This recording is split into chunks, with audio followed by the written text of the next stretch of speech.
অবশেষে আমিও কিনে নিলাম সেই ট্রেন্ডিং শাড়ি। দুপুরে খাওয়া দাওয়া করে একটা লম্বা ঘুম দিচ্ছিলাম, তখনই পার্সেলটা ফোন করে বললো আমার একটা পার্সেল আছে। ফোনের আওয়াজে মেয়ে উঠে গিয়েছিল, তাই তাকে নিয়ে পার্সেলটা আনতে গিয়েছিলাম। পার্সেলটা রিসিভ করার পর দেখো মেয়ের মাথায় ঘুমটা দিয়ে দিয়েছি, কারণ বাইরে টিপটিপ করে বৃষ্টি পড়ছিল। তারপর ঘরে এসেই পার্সেলটা ওপেন করতে বসে গেছি মা আর মেয়ে। পার্সেলটা ওপেন করতে করতে বলি চলো একটা গল্প। এটা আমি অনেকদিন আগেই অর্ডার দিয়েছিলাম, কিন্তু আসতে প্রায় 15 দিনের কাছাকাছি লাগিয়ে দিল, কারণ আমি এটা একটা বুটিক থেকে অর্ডার দিয়েছিলাম। আর ওরা না পার্সেলটা ঠিকমতো পাঠিয়েছিল, কিন্তু সেই কোরিয়ার গাড়িটাতে অ্যাক্সিডেন্ট হয়েছিল।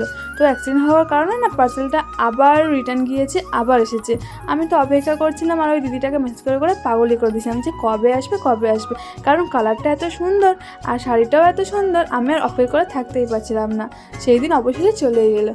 দেখো তো শাড়িটা কেমন লাগছে, ভালো না? আমার তো খুব সুন্দর লেগেছে, প্রাইস অ্যাকর্ডিং কোয়ালিটিও খুব ভালো। শাড়িটা তোমাদের কেমন লাগলো অবশ্যই কমেন্ট করে জানিও কিন্তু। আর কার কার এই শাড়িটা আছে তারা অবশ্যই আমাকে পিক দিয়ে দিও। তো আজকের মতো টাটা, দেখা হচ্ছে পরের ভিডিওতে।